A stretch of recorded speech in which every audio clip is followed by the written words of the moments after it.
this is Stampy, and welcome to a Minecraft Let's Play video, and another video inside of Stampy's lovely world. Good morning, William Beaver. That is a very distinctive outfit, I must say, William Beaver, and I know why you're wearing clothes like that. And if you look at my inventory, everyone else can probably guess why William Beaver is wearing clothes like that. We are building something that is orange and purple, and I will explain more very soon. Looks like you got pom-poms, William Beaver. Like, go orange, go purple, go orange, go purple. Woo! Anyway, let's go in to have my breakfast then, shall we? Nom, nom, nom, nom, nom. Barnaby, you can follow me, and we're going to go and head to the love garden so I can let everybody know who is the person that I am going to be adding to it today, and that person is Morgan Pussycat. And the reason I'm adding Morgan is because she made a Stampy cat out of laundry. You can see it there all laid out. She even wrote Stampy in socks at the top, which I thought was really cool. And yeah, a very creative and interesting way to make a Stampy cat. So thanks for doing that and sending me the picture, Morgan. And welcome to my love garden. Okay, then let's go and head to the doghouse, shall we? And then we're going to be teleporting to the fun land, where I'm going to be building my brand new mini game today. And this game is going to be all about, it's kind of like battling with, oh, hello Harriet, just gazing off into the distance. Yeah, for some reason it always makes me laugh, and I just randomly run into Harriet on my way to my doghouse. She's always just standing in the weirdest places, and where am I going? I can't even remember where my doghouse is. There we go.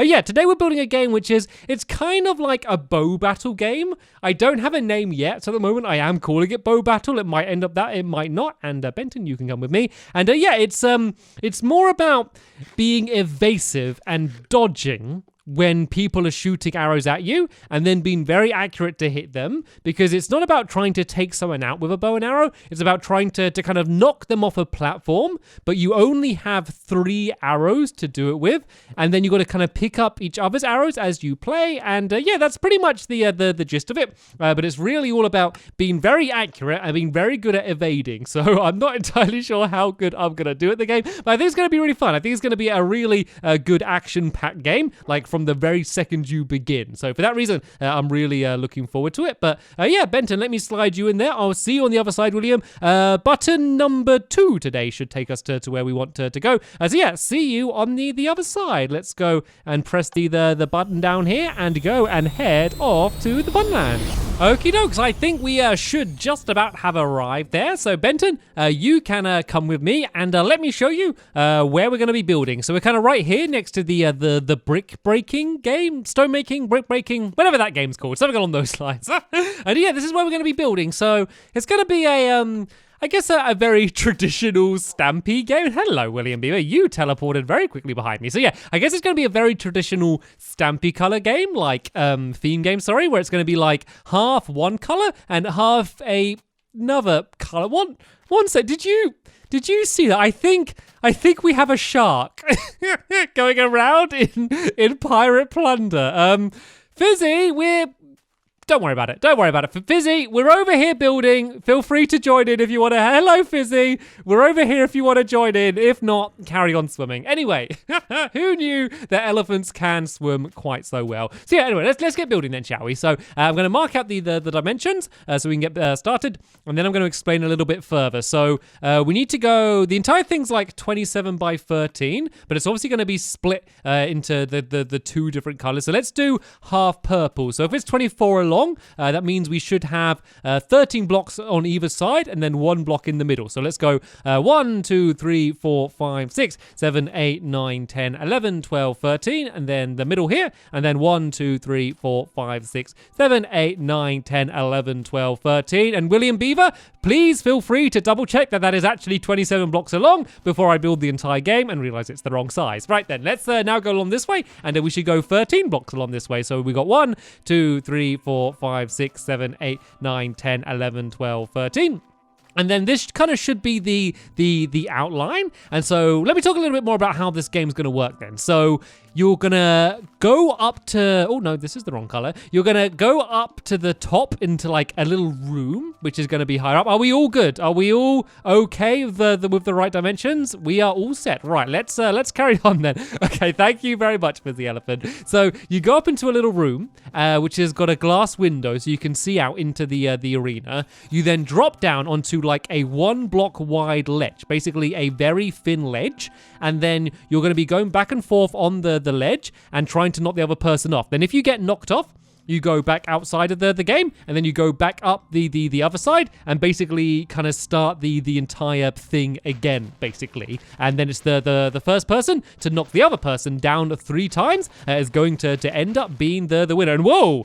I nearly fell down that hole there. I did not know that was there. So, yeah, William Beaver, do you want to help me kind of dig this entire area out? And then we want to do the floor. So the entire thing isn't going to be just like half purple and half orange with like a line down the middle. I've come up with a bit of an interesting pattern for the floor, just to kind of play around a little bit. Like, I have been like getting worried that like some of my games just do look very, very similar, and I like having a style. I like having my Stampy style mini games where you can look at it and go, yep, that looks like the kind of mini game Stampy would build, but I don't want them to all look the same. So I came up with like an interesting way to make the like the center kind of look a little bit more interesting, and I think it ends up looking pretty cool. So yeah, I'll show you a little bit more about that later. But I think the easier way for us to build this is to kind of just build it half orange and half purple, and then go and kind of add that pattern in a little bit later on. And I think William Beaver's expecting danger,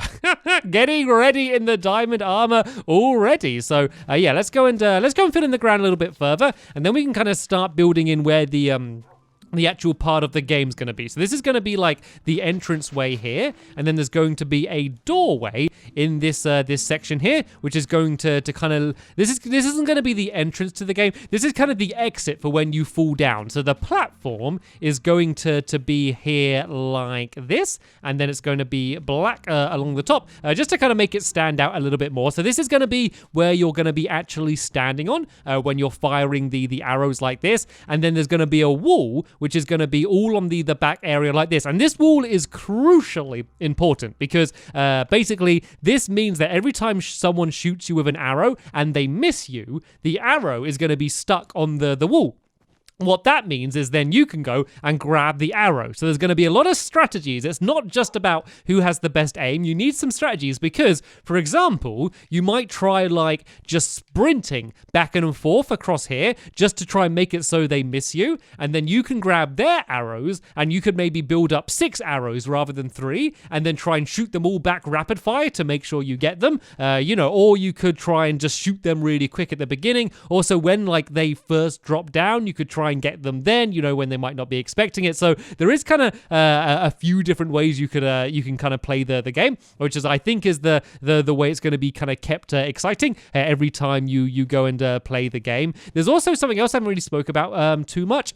There could become a situation where you have no arrows left. Basically, everyone's fired arrows, and like maybe you shoot too low or too high, the arrows basically get stuck somewhere where you can't reach them. If that happens, both players pull down a lever, which basically marks that they have no arrows left, and then there's going to be dispensers that are going to fire arrows kind of into the ceiling, basically, and then you can go and grab them. And that then basically means that you both have like 2 arrows each because there's going to be 1 on each side. And then you're basically kind of carrying on from there. And you keep going again until someone's been knocked down or someone's run out of arrows. So you could also end up in a situation like maybe I'm playing against William Beaver, for example, and let's say he knocks me down, but because he hit me, that was his last arrow. And then that means when I drop down, I might have arrows left and he can't do anything, even though he got me, until, I miss an arrow and then he's able to grab one of mine. So you can kind of see how, like, this game isn't just you standing on a platform, just spamming arrows at each other and trying to hit them. There is a bit of strategy to it, but it's really all about the accuracy. And it looks like we've had an outfit swap. I think, are you being William Beaver today, Fizzy Elephant? See, Fizzy normally pretends to be, I think Fizzy's decided to be William Beaver today. Oh, he's there battling all of the googlies. You got to eat carrots as well. You got to eat carrots. No cookies. That's the rule. If you're going to be William Beaver, you need to commit. I'm sorry. No cookies. Nope. That's one step too far, I think, therefore, for Fizzy Elephant. He still needs his cookies. Anyway, we're doing some amazing progress on this, actually. We've kind of almost got like the main part of the arena today. Like, I haven't been, like, I'm not worrying too much about getting like the rooms at the top. Kind of as always, I kind of want to just get it built enough so we can have ourselves a little bit of a test to go. So this is how the game's going to be. There is actually also going to be kind of like a little tunnel under here, like only down like this. And the only reason this is here is because in case someone like accidentally falls down, essentially. So if you accidentally fall down forwards, which could happen, this just means that you're not kind of stuck in this pit here, and you kind of have an escape route for you to be able to get out of. And I think it's about time we start lighting up this area a little bit. Start putting some torches down because it's getting rather dark here, and it is getting dark outside as well. I am glad to see that both William Beavers are here to protect us and keep us safe. So yeah, hopefully we will be okay in case any googlies do end up showing up. So let's kind of go out here. There's going to be a wall around the top here. So this is basically just the entrance to the game. So you'll be able to come in through this doorway. Oh, well, you're supposed to come through this doorway, but it seemed to be blocked off. But yeah, you would come through here, and then you go up the top up there, which is where you'll drop down. And then if you fall out, this is kind of where you would end up going. So this is looking pretty good, actually. This is a pretty awesome start. So what I think I might do is start doing the pattern. And so I think, as I said, the simpler way to do this is to kind of build the entire thing first and then worry about the pattern. So first things first, I need to work out where the middle of the room is. So it's where that door is. So this block stays there, and then we basically need to kind of go 2 up here, 2 up there again, and then 2 up here again, and then do the same back. So we're kind of making an arrow, I guess. So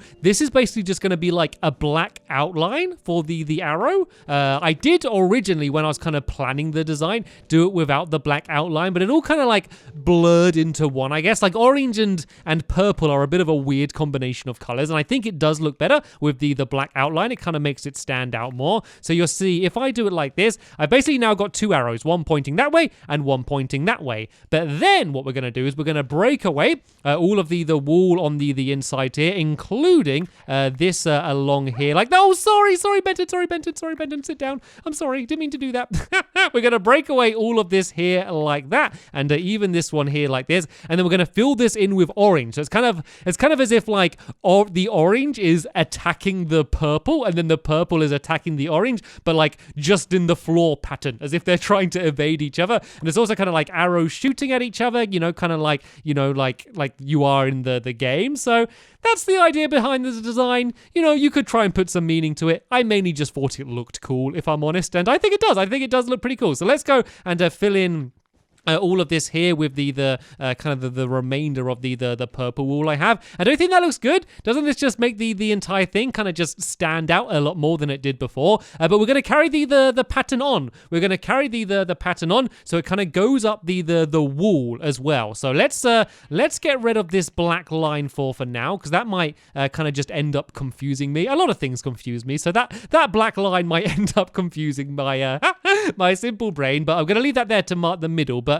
this is then going to go out like this, like that, and then that. And it's basically going to do the same pattern, but along the wall here. So it's going to go along 2 like that, and then 2 like that, and 2 like that. And then it's going to go back like this here. Then I think if we build the walls up 1 higher, then that way we can kind of carry the pattern along. So tell you what, if I carry on doing this pattern, yep, William Beaver's already doing. If you do that wall 1 higher and carry on the pattern there, I'm going to go and do the same this way. And then we're going to do the same thing again and kind of switch around the colors a little bit. And so it kind of carries on the same pattern along the floor and up the wall. And I always like that. I always like it when it's kind of one pattern kind of starts in the floor and then kind of makes its way up the wall. Like, a lot of people build the floor and then they're like, like, right, what should we do for the walls, you know, rather than kind of making it match in perfectly. And I think this is going to look pretty good. So that needs to go along to there like that. And then, yeah, if you carry on building around the outside William Beaver, and that's as high as the walls are going to be for the entire way around. And then, of course, there's just the 2 rooms higher up, which we're not going to, as I said, worry about today. So, yeah, let's break away all of this purple again. And let's go and grab that because I don't have a huge amount of purple wool. And then we need to fill this side in with orange. And then basically just do the reverse on the other side as well. So let's go and fill all of this in there like that. Doesn't that look good? Don't you think that looks cool? I know I'm saying this and I'm the one who designed it, but still, I'm allowed to be proud of the design I came up with. Right then, let's go and do the same there. Yeah, just two more black blocks where you're standing, William Beaver, if you have them. Any 2 more black wool. Yeah, just like that. That is perfect. So, oh no, one more. Yeah, one higher than that one. So yeah, this is going to be purple here like this and like that, and then along there like that. And then yeah, let's go and break away the dirt. Then I might kind of go and climb up on the wall.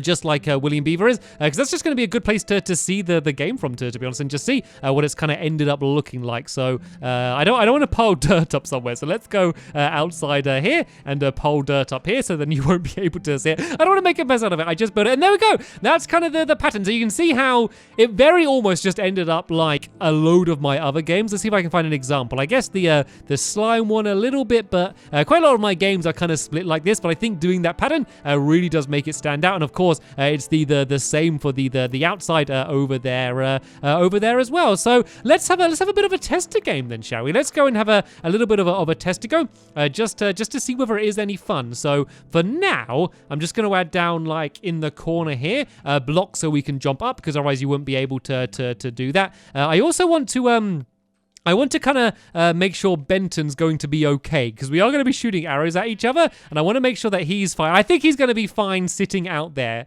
So tell you what, me and William Beaver 1 will have a game against each other, and then they will play against William Beaver 2 in the final. That's how we're going to do it. So William Beaver 1, you need to make sure you only have 3 arrows on you, okay? No more in your inventory. Throw all of the rest on the ground for now. So I'm going to go 1, 2, 3. And throw them down there, and then throw all the rest down here. So no picking up those arrows. So yeah, if you just drop them anywhere on the floor where you know you're not going to pick them up, we'll go and grab them in just 1 second. So yeah, I think we'll do first person just to knock the other person down once for now, and do it that way. And then yeah, just as a bit of a tester game, just to see, I don't know, who's good at the game and just how fun it is. So yeah, once you have 3 arrows, we can jump up, and I'm just going to go 3, 2, 1, and then we can begin. So let's do that in 3, 2, 1, and go. Right, I want to be really careful that I don't just walk off while I'm trying to sidestep. And oh, he's trying to get me. Can I hit him? Oh, I hit him. I knocked him off. There we go. I beat William Beaver 1. Of course, like in the actual game, like rounds would be much longer than that, because you'd need to knock them off 3 times. But there we go. That was a promising start for old Stampy Cat. Right, you're up now, William Beaver 2. It's now your turn for the game. So yeah, you need to get 3. Once you're finished pushing Benton up the stairs, you need to get 3 arrows and meet me. Well, if you go to the orange side, I'll stay on the purple side, and we can have the game again. So there's another 3 arrows from me. Let's leave the rest down there. I'll go and climb up on my perch, and then I can play against Fizzy Beaver, I guess we can call him. All right, so do you want to go down on your side, Fizzy? Make sure, William number 2. Make sure you only have 3 arrows on you, and we can begin. So once Fizzy's dropped down the rest of his arrows, maybe just throw them to the other William Beaver. It's hard to keep track, isn't it, with all of these elephants and beavers running all over the place. Are you ready to go? Right, it looks like he is ready, so we can begin in 3, 2, 1, and go. And whoa, he was aiming at me straight away, but look, he's fired his arrow there, so look, I can grab his arrow. So I now have 4 arrows, and he should only have 2, and it looks like he's trying to get more. Oh, there we go. I hit him, and I knocked him off. I think he was trying to make me miss and then go after me, and sorry, no, game over, Fizzy, game over. Right then, that's a pretty good example of how the game works, and you know what? for me, it's pretty much 100% accuracy so far. So that's not too bad whatsoever. So in the next episode, we're going to build the rooms that I keep talking about at the top up there, and also the mechanism I said about where there's going to be 2 levers down here, where if both players can't go, they're just going to go and pull the levers, and then that is going to give them some spare arrows. But judging by how those games went, it looks like we might not even need that too often. So yeah, a jolly good start at the game. There'll be a link in the description to the next episode where we're going to carry on and finish building it, so you can go and check that out as soon as it's online. But for now, thank you very much, William Elephant and William Beaver, for joining me, and I'll see you all in the next episode. Bye!